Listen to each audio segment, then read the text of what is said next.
안녕하십니까. 황태순 TV의 황태순입니다. 오늘 2020년 2월 25일 총선까지 정확히 50일 남았습니다.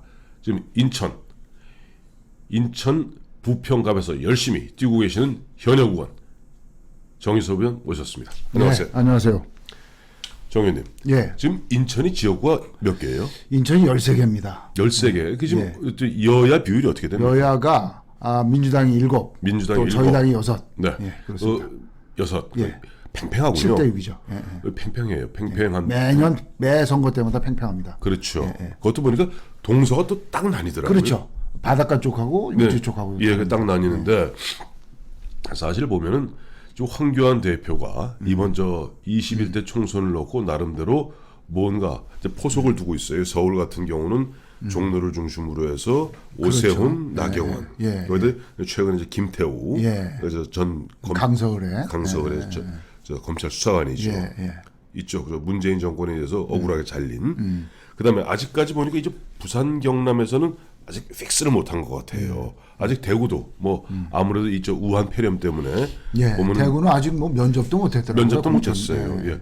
근데 보면 인천 같은 경우는 어떻게 면접이 어떻게 다 끝났나요? 면접을 제일 먼저 했고요. 네. 서울하고 같이 제일 먼저. 저 같은 경우는 이제 네. 외부에서 들어오는 사람이 또 있을 거라고 해서 네네. 늦게 해가지고 지난 토요일 날 했습니다. 토요일 날. 뭐 예. 지난 토요일이 뭐 어제 그저께? 그렇죠. 이게 3일 전이군요. 근데 좀 인천에는 뭐랄까 사실 수도권에 이번에 보면은 결국 자유한국당이 이제 이름을 갖다가 미래통합당으로 바꾸고 그렇죠. 이번에 또 자매정당인 예, 미래한국당. 미래한국당도 있죠. 미래한국당은 전형적으로 위성정당이고 요건 뭐냐니까 완전 비례대표만 나오는 정당입니다. 그렇죠. 근데 저희가 공식적으로 네. 위성정당이라는 명칭을 쓰지 않습니다. 이게 이제 자매정당이라고 학술적으로 시스터 파티이기 때문에 네네. 자매정당이 맞습니다. 자매정당. 예. 예. 자매정당으로 하겠습니다. 예, 하여튼 예. 왜 제가 한번 저 던졌더니 탁 우리 저 정 의원이 무셨냐니까 정 의원이 아시겠습니다만은 심상정 산식은 알 필요 없다. 그렇죠. 하여튼 정개특위 위원장 당시에 처음에 제가 저희 당 간사를 했습니다. 간사를 했기 때문에 정개특위 간사를 했기 때문에 그때 많이 싸우셨죠? 많이 싸웠습니다. 근데 이 심상정 위원장을 이게 뭐 원내대표 간의 합의에 의해서 네네. 교섭단체도 아닌 정의당한테 위원장을 주는 게 좀 잘못된 건데 교섭단체한테 줬는데 이게 심상정 위원장이 당시에 상당히 원대한 계획을 가지고 이거 들어온 게 아니냐.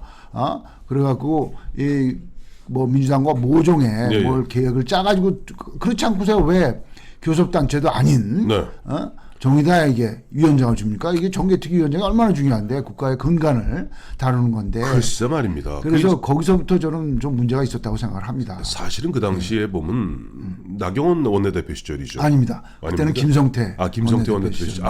그 2018년. 그렇죠. 2018년 문제니까. 네. 근데 그 참 보면 아까도 말씀하셨습니다만 정의당 같은 경우는 비례 4석, 지역 2석, 6석밖에 안 돼요. 그렇죠. 그런데 그런 정당에서 보면은 원래 사개특위하고 정개특위 있었잖아요. 그렇죠. 핵심적인 그 정개특위, 정치의 룰을 바꾸는 그 정개특위 위원장 맡겼을 때부터 무슨 원대한 꿈이 심상정한테 있었던 게 아니라 심상정이라 그 세력이 그 처음부터 들고 나왔던 게 딱 2가지예요. 무조건 연동형 비례대표제를 하자. 그다음에 선거연령을 18세로 낮추자. 요 2가지만 그 관철된다면 다른 거는 얼마든지 받아들일 수 있는 그런 자세를 가지고 두는 겁니다. 그리고 그거를 연동형 비례제하고 만 18세로 선거권 인하하는 거를 전혀 제대로 된 논의나 협의 없이 막 밀어붙인 거예요. 그렇죠. 처음에 목적 그대로 한 겁니다. 밀어붙이다가 결국은 그 보면 불법 사보임을 통해서 그렇죠. 불법 패스트 트랙이 얹은 거 아니에요. 그렇죠. 모든 국회법 절차 다 무시하고 또 합의 정신 다 무시하고 그냥 그 자기네들 의도대로 관철을 한 겁니다. 이거는 뭐 우리는 처음부터 끝까지 절대 동의할 수 없고 받아들일 수 없는 거죠. 그래 저희가 이제 보면 취재한 바에 따르면은 그 당시에 이제 보면 그들이 보면 4월 말이죠. 패스트 트랙 온 게 4월 29일, 30일. 3월 말입니다. 3월 말인가요? 예. 정확히 4월 말인가? 헷갈리네. 4월 말인가 봅니다. 제가 기억을 잘못하고 있는데. 패스트 트랙 얹기 직전에 막판에 저희가 취재한 바에 따르면은 심상정 당시 정개특위 위원장하고 그 당시 우리 정의섭 정의섭 의원하고 대판 싸우셨다면서요? 심상정 의원하고 네. 대판 싸우기 때문에 우리 소위에서 논쟁을 한 거죠. 예. 네? 이 연동형 비례제의 문제점에 대해서 네.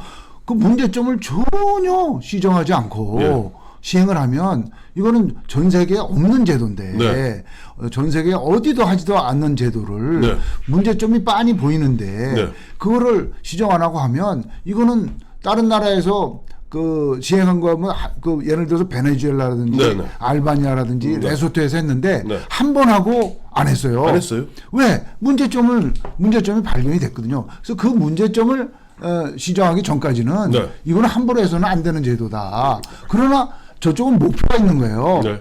정의당의 교섭단체와 네. 또는 기타 무슨 중소정당들을 네. 키워줘야 될 그런 목적이 있기 때문에 네. 그런 목적을 가지고 처음에 심상정 위원장이 정개특위위원장을 하고 난 다음에 네. 자문위원단도 구성을 하고 네, 네. 또 선거구 획정위원회도 구성을 했습니다. 네, 네. 선거구 자문위원단 같은 경우도 거의 자기네 분야, 그러니까 좌파 세력의 이론가들 위주로 구성을 하고 거기에 우파 세력 몇 명 끌고 들어갔어요. 그 중에 지금 김영호 전 국회의장이면서 공관위원장. 저희 당의 공관위원장도 자문위원회 원로위원으로 들어가셨다가 네. 그분도 몇 번 나와서 얘기를 하다 보니까 저쪽 얘기만 하니까 네. 이거 좀 저한테 그러더라고요. 이 논의하는 게 좀 이상하다.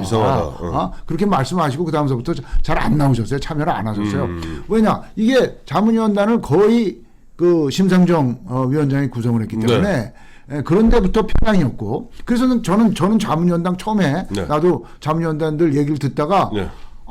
도저히 받아들일 수 없는 얘기들만 해서 저도 자문위원단 거기에 회의한다고 가지도 않았습니다. 제가 야당 간사임에도 불구하고. 근데 제가 이제 저희가 취재한 바에 따르면은 그때 정의섭 의원께서 그 말씀을 하셨다면서요. 예. 야, 내가 베네수엘라나 레소토니 등등 알바니아니 보니까 독일도 마찬가지고 시스터 파티 예. 자매 정당 나오는데 예. 즉 비례로만 되는 자매 정당 나왔을 때 너희 이거 감당할 수 있겠냐고 질렀다면서요. 예. 그것은 정개특위 소위에서 네. 그렇게 했어요. 그거 만들지 못한다. 현실적이 않다. 네. 그러니까 예. 전혀 그럴 정도까지 만들 수 있을 것이다. 시스터 파티 자매 정당을 만들 수 있을 것이라고 저쪽에서 생각을 못했어요. 그러니까 그거는 비현실적인 얘기고 네. 그런 거 못 만든다. 그러니까 걱정 안 한다는 취지였어요. 근데 저는 그랬어요. 아니 인간이라는 게 또 정당이라는 자체가 네. 선거가 제일 중요한 이슈인데 네. 선거에서 승리하기 위한 모든 수단과 방법을 강구하는데 네. 아니 자기네한테 유리한 제도가 있으면 그 제도를 이용하는 게 네. 정당이다. 이 제도는 합법적으로 네. 이런 식으로 이용을 해라. 네. 그 룸을 터주는 건데 네. 그걸 이용을 안 하는 정당이 바보지. 네. 이거는 그렇게 하게 돼 있으니까 여기에 대한 대비책이 있느냐? 그거는 비현실적이라고 받아들이지 않았어요. 그런 거에 대한 논의를 안 했다고. 선관위도 대안을 제시하지 못했고. 네. 자, 그 결과 어떻게 됐습니까? 자, 예. 보면은 미래통합당 생기고 미래통합당의 자매정당인 미래한국당 생기고 나니까 지금 완전히 그렇죠. 문재인 정부, 문재인 정권은 멘붕입니다. 멘붕입니다. 지금 제가 이제 2019년 네. 3월에 저희 당 의원총회에서 예. 제가 이제 정개특위 간사를 네. 그때는 간사가 아니었습니다. 네, 네. 장재원 의원한테 넘기고 제가 정개특위 간사하면서 네. 공부를 했어요. 좀 예, 여러 예. 가지 공부를 해보니까 네. 이 연동형 비례제의 논리를 깨기 위해서는 네. 자매정당을 만들어서 하겠다 하면은 이걸 추진을 못한다. 네, 네. 그러니까 제가 저희 당 의원들한테 네. 우리가 자매정당을 만드는 준비를 하자. 네, 네. 그러면 함부로 연동형 비례제를 네. 통과시키지 못할 것이다. 강제 패스트트랙에 올려서 그때 이제 패스트트랙에 올리겠다고 할 때예요. 네, 네. 패스트트랙에 올린다 하더라도 네. 실제 이거를 법안을 본회의에서 통과 못 시킨다. 왜냐 통과시키면 야당이 그 자매정당을 만들어 버리면 네. 아무 효과도 없고 여당이 손해 보는 제도이기 때문에 우리가 이거를 만들겠다고 선언만 하면 네. 절대 연동형 비례대표제 본회의에서 통과 못 시킨다. 네. 그리고 이제 우리 의원들한테 얘기했더니 우리 의원들이 처음 듣는 얘기니까 전혀 처음 듣는 얘기니까 비현실적이라고 그러고 이제 약간 비아냥되는 네. 그런 의원들이 많이 있었어요. 네. 근데 저는 굉장히 그때 심각하게 얘기를 한 거예요. 그렇죠. 왜? 연동형을 막기 위해서. 그렇죠. 원래 그러니까 이거 굉장히 중요한 얘기입니다. 우리 정유섭 의원이 그 당시 자매정당의 출연 가능성을 갖고 결국 그 당시에 억지로 패스트트랙에 얹으려는 연동형 비례대표적 원래는 그 225% 75 아니었어요. 그렇죠. 그거 갖다가 잡아채기 위해서 그렇죠. 어떻게 보면 너희 이렇게 하면 이렇게 되는 게 너희 못할 거다 했는데 이 친구들 밀었다가 그렇죠. 연동형 제도의 치명적인 문제점을 제기를 한 겁니다. 치명적 약점. 네, 치명적인 약점을 제기했는데 그걸 무시한 거죠. 무시를 여당에서.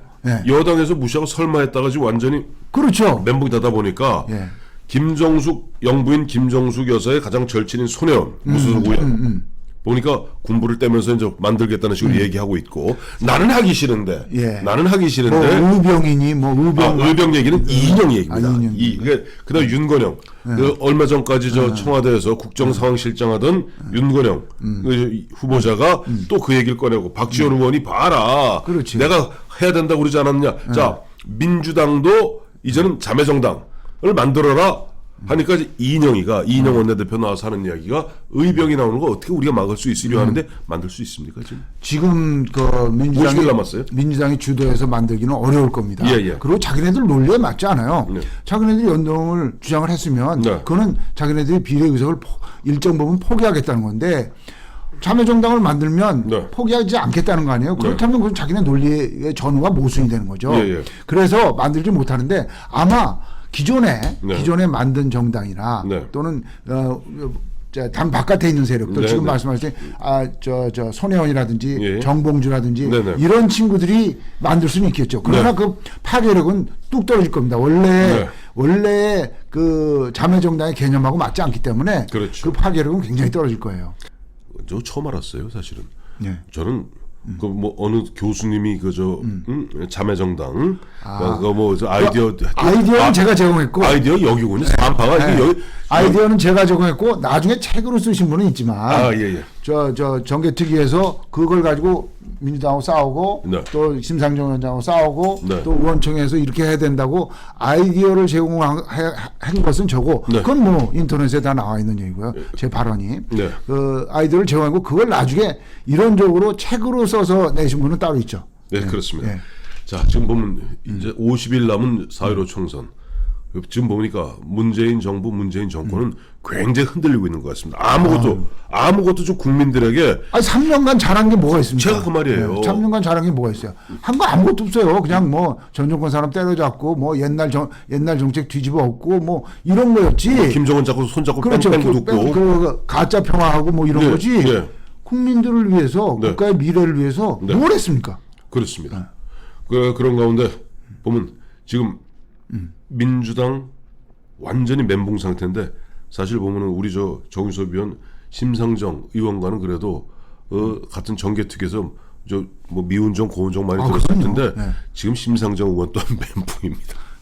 그렇죠. 자기네들 연동형만 되면 가볍게 교섭단체 될 줄 알았더니 미래 한국당이라는 거 딱 만들고 보니까 그 정의당의 교섭단체는 이미 물 건너갔거든요. 이런 거를 도저히 이런 결과가 나올 줄을 몰랐겠죠. 거기다가 지금 민주당에서는 손혜원, 윤건영, 이인영 앞다투어 나서서 우리도 정봉주도 얘기했어요. 정봉주도 얘기하고 우리도 보면 곧 자매정당 만들 것이다. 그야말로 닥쳤던 게 된 꼴. 그렇게 되면 이제 저 가뜩이나 저희만 만들어도 안 되는데 민주당까지 자매정당을 만들면 정의당은 옛날보다 줄어요. 그렇습니다. 도리어 그 비례대표 의석이 도리어 줄어듭니다. 그렇습니다. 이건 생각지 못한 결과죠.